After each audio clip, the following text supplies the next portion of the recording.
Jumpin' In on Manx Radio. With Howard and Chris Kane. Hello. Good evening. And welcome.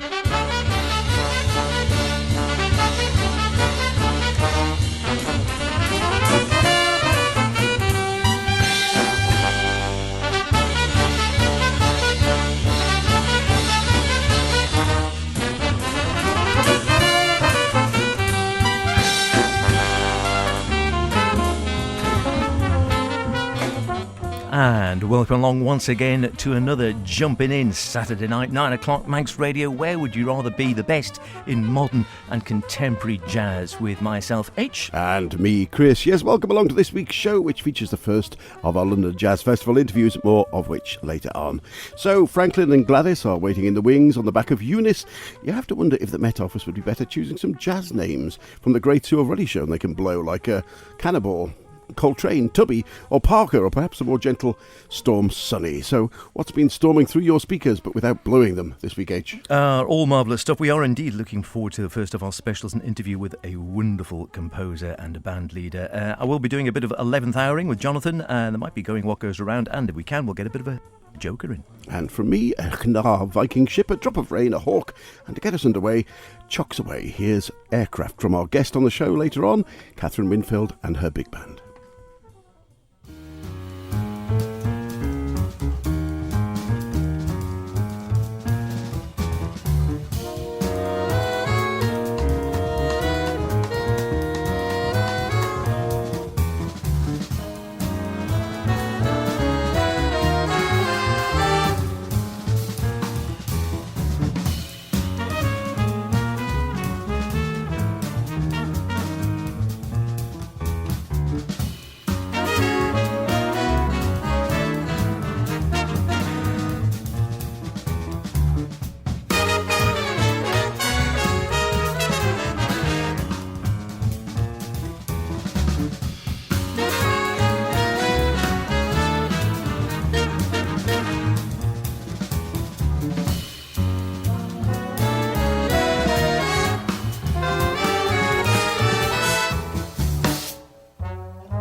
Fantastic. Aircraft, the title track from our guest Kathrine Windfeld's debut big band album back in 2015.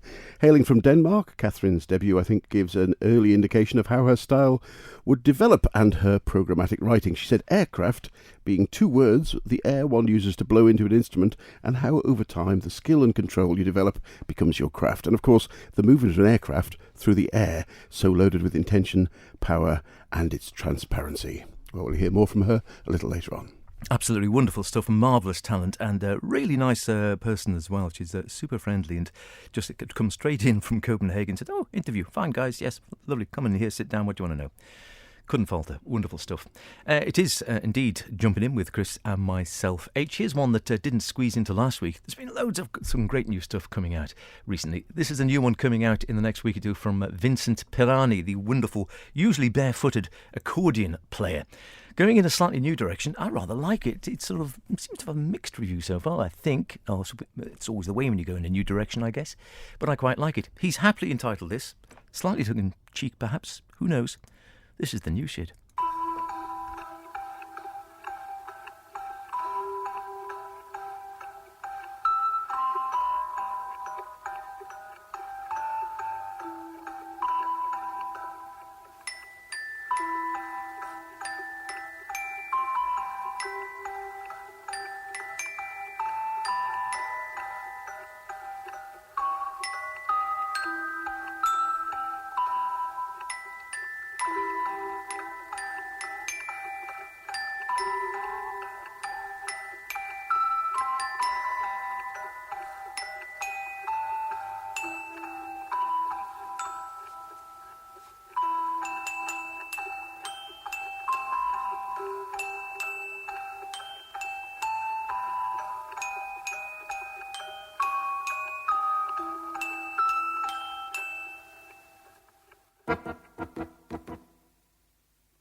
great stuff. I rather like it, actually. I must admit, I was quite taken with that one in the car on the way home the other day. The accordionist Vincent Parani, his latest release on ACT, coming out in the next couple of weeks, I think. Jokers, as it says in the notes. Once again, expect the unexpected. He reshuffles the cards. As a good jazz musician, he likes to venture into unexplored territories.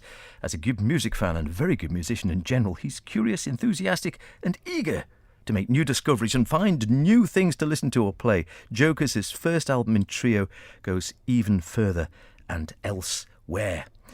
Yeah, well, I wouldn't actually necessarily disagree with that. Federico Casagrande on guitar and Ziv Ravitz on drums and keyboards on that trio. Well worth checking it out. I haven't got the exact release date in front of me, but I think it's in the next couple of weeks or thereabouts. Terrific stuff, and I'm just been listening to the rest of the album now, and that's my favourite track thus far. But you never know until they give it time, do you? But I always like people who shoot off in different directions, because it'd be like Miles, isn't it? You never knew where you were going next. Not so sure he did in some cases, but he normally made a good go of it. And now, Kathrine Windfeld, we played her at the opening of the show. We was very fortunate to catch up with her in the back room at Ronnie Scott's. Once we'd helped her in with her luggage, she'd literally walked in through the door, having arrived from the airport, and was very happy to give us an interview. So I asked her, as it wasn't the big band we were seeing, but a sextet, how long have they been together? 10th year's anniversary for the sextet? Yeah, I think so, actually. Yeah. Wow, thank you for reminding me. Yeah, it might be. Yeah. So we've had a huge success, of course, with your big band writing and arranging, and the latest release, Orca, has done very well, but as indeed did the two big bands before. So coming into this style of music, were you attracted to big bands first or small groups, or how did you develop into your writing style? I've been fascinated by small groups in the first hand, and then afterwards I've been taking out a lot of big band stuff. But at first I was mainly interested in odd meter stuff and folk music, and that was mainly with small groups. But then I got a class on a course at the music academy that was called Writing for Big Band, and I got totally hooked because I've always been writing music, and at first I had a quintet, and then I loved to work with the different voices. Yes. And I sang in a classical choir, so it felt natural to work on a larger scale. So that's how I discovered the writing for large ensembles. And how do you think it actually differs between writing for small group ensembles and writing for the big bands? When you write for a big band, you have to be sure that you have plenty of ideas. If you only have one idea, maybe you can make a lead sheet for a small group. But in order to write for a large ensemble, you have to think like more symphonic. And I need to have several ideas to develop a long piece. Because if you only have one small idea in unison, then you have 15 hungry lions sitting there and only playing the same stuff, and it's not too great. So you have to, you have to think pretty differently. Mm-hmm. I know that when you were learning, you, I think, spent some time with Jan Lundgren, who probably, was he one of your teachers who would have helped, certainly with the folk influence, I think, looking into jazz? And also Ethan Iverson from the band Plus, of course. So that's very, very different end of the scale. Mm-hmm. And both familiar with working with quite smaller groups. But larger groups, as you say, working for a large ensemble, you have to give them something different to work with. Is there any, would you cite any particular influences in large-scale band scoring for the harmony style? Like Maria Schneider maybe, or Kenny Wheeler, or anyone who influenced you, would you say? I would say harmonically, I've been studying the Thad Jones style. Of course, like stylistic, if in terms of rhythm and approach, I'm not aiming to sound like Thad Jones, but the level of dissonances has been very inspiring. But in terms of the rhythmical stuff on the horizontal level, Dave Holland is my main source of inspiration. Also, partly on the harmonic level, I would say. His modern approach and his fantastic way of writing in odd meters for large ensembles, that knocked me out totally. He's the main reason why I started writing for big band, because I was playing in several amateur big bands, and I got so frustrated because, hey Bernard, and it all sounds like the same. Yes. And it can be great. Of course, lots of the big band composers back in the day were brilliant and great, but when you play in a not too professional big band, when I was young, it sounds so like one big mess, and it gets so heavy. So I was actually not attracted by big band music at all, but I wanted to reinvent it somehow. I think, okay, I can do better. I want to make a power package of young, hungry musicians that play some odd meter stuff that is crazy and harsh and a lot of attitude, a lot of odd meter stuff. So I was a little provoked by the fact that so much big band music sounded so boring and so heavy. So I took it as a challenge somehow.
Funnily enough, we were talking to Dave Holland yesterday because he's been here, of course, playing with John Schofield in a duo. In a duo. So yeah, quite the opposite, just literally a duo situation. But as you say, his big band writing and his sound is unique. Is it difficult then, as you say, being inspired by the likes of Dave? Is it difficult to sort of find your own voice within a big band scenario? Because as you say, it is a big sound. It's a big, it can sometimes sound muddled. Is it difficult to come through with your own voice within the big band? I do my best to discover a lot of different music, and I'm never thinking of now I have to write something groundbreaking, because if your only focus is being a pioneer and groundbreaking, then you get too nervous and too restrained, because then you write it okay, that's too mainstream, that's mainstream. So I just focus on trying to thrive on all the inspiration I get from very different styles of music, and I just try to be super creative. I try to focus on the creative part of it, and then somehow it's up to others to judge if I am original or if I sound like myself. I would never be able to tell that. So I just do my best to be very open, to listen to classical music, from where I also have some of my harmonic ideas, listen to rock music, listen to a lot of, like everybody has done. I just, instead of trying to not being Dave Holland, I'm trying to do the same thing that he has done. He has also been checking out old school stuff, modern stuff. So I think that's the thing. And then if people think that you have invented your own style, you are very lucky. But I should be the last one to say, oh, I'm a pioneer. It's up to others to judge. I just do my best to be super creative and super focused on what I do. And then I hope for the best. Now, I understand that you're an artist as well. And do you take a lot of inspiration from nature and from the environment around you? Do you find perhaps when you're on the road, you get different ideas from when you're at home? Yeah, I do so. I'm a very sensitive human, and I sense a lot from my surroundings. And so I feel that I'm very much in contact with my creative part of the brain. And it's that said, it's super hard sometimes when you are a leader of a band to switch between the rational part or the part of your brain that you're using when you have to sign a contract and book the train tickets, and then switch to being creative and totally in the moment. So yes, I'm trying to, at least when I'm practicing and writing music, I'm trying to get rid of all other thoughts and just being there. But it also takes a lot of organization and a lot of logistics to lead a band. And luckily, I have more help. I have people who help me now, and that has been so great and I think that was really needed, because in the beginning I was working so hard. I took my big band to London to a 6-day England tour, 15 persons, like 3 or 4 years ago. Me, myself, managing everything. Wow, yeah. You know, wow, that was too much. That was great, but it was admittedly too much. So I was like, after that, okay, I need some help. Okay, because nobody come and say thank you if you just break down and don't play for 3 years. So you have to, nobody say thank you. Oh, I'm so tired, I'm exhausted. Yeah, okay, go fix yourself somehow. And it's super important, because I'm from a countryside. I'm used to go by bicycle for 10 kilometers to go to school, and I'm used to work hard, and I have this pride of doing things myself. Yeah. But to some extent, you should really be honest to yourself. Is this too much? Because it's super dangerous, and so many leaders in general, not only musical leaders, but so many leaders are pushing themselves too much, and it's just super hard to find the limit, because it's so much fun at the same time. Yes.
One thing we've noticed, and I like very much to open the show with a big band. We generally open with a big band. And firstly, it's fantastic how many modern big bands are surviving despite the costs of being on the road and COVID and everything else.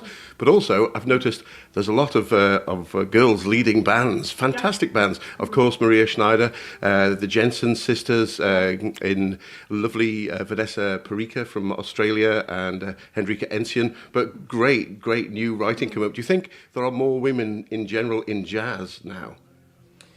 There might be more, but in Denmark, I think actually like 10 years ago, there were more like professional female players, but I don't know globally actually, or I don't know in which territory you When you were studying, were there a lot of girls studying jazz with you, or?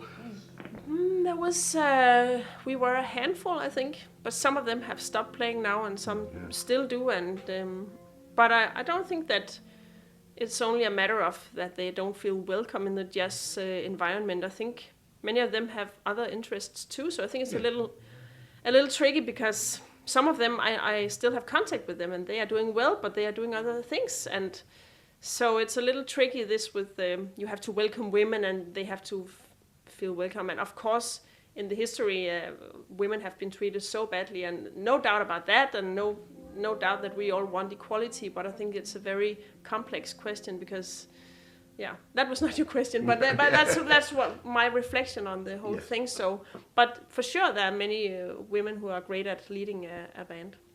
So going forward, you're saying you just got the new release out, brought some more with you this evening, obviously. We'll be hearing this music this evening at Ronnies. In the future, or plans for the next sort of 12 months going forward? More big band, more work with the sextet, or is it a case of taking what's comes? We are doing both. We are playing in Poland and Germany with the sextet, and I hope to play a lot with this band. And my big band has just been, we just got a request from a Portuguese festival. That's super great, where we're supposed to play with Gerard Presenza and Seamus Blake as solos. Fantastic, And I've booked a couple of gigs with a big band in Denmark. And next week I have a commission where I have to write a Christmas big band Christmas score for a Copenhagen big band, and this Friday I'm conducting a local big band in Denmark too. So I have a lot of small, and I'm playing piano on a trio record in January. I'm guesting a trio, so there is some things coming up. So I'm looking super much forward to just be continuing. And plenty of variety. Yeah, a lot of variety, and that has also been super great during COVID, because besides from doing the commission, I was also booked for the TV show. So I was participating in 8 programs that also made an income for me. So I was super lucky. During the lockdown, I had some other things to do, because I think it's brilliant with my sidemen here in this band. They are so great players and so on, but I'm super lucky to be very broad in my interests and my doings. So and I made some online workshops in UK and Denmark, and so it's nice to have different legs to stand on, to lean on. So sometimes I regret that I have so many interests, but during lockdown it was a huge benefit to be a little more versatile somehow. Kathrine, we'd like to thank you very much for taking the time out to speak with us. Have a great gig tonight. We're looking forward to it, and we're looking forward to hearing the new recording as well. So thank you very much indeed. Thank you so much. Thank you.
Nice indeed, and very good of Kathrine to take the time out to talk with us and look out for that new recording as well. And we had a little bit of Dave Holland before then. A bit of Dave Holland and that track Crescendo from, as you say, that new album, Determination.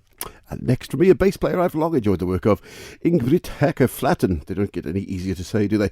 Originally from Norway, but a long-time resident of the US, where his music as often as not tended to be at the freer end of the spectrum. Apart from perhaps his jazz rock trio Crocofont, well, his latest release, Exit Knar, I think falls somewhere in between. See if you agree. Here's Miles Avenue for Austin.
Hello, this is Kathrine Windfeld from Denmark, and you're listening to the Manx Radio Jumping In with Chris and H.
Taking inspiration from Bach's 24 Preludes and Fugues, that was Bram Weitjes and Chad McCulloch. Their common piece, it says, centres on a musical cell that moves through 24 pieces progressing with a structured order through all 12 key centres twice, just like a clock cycles a day twice a day.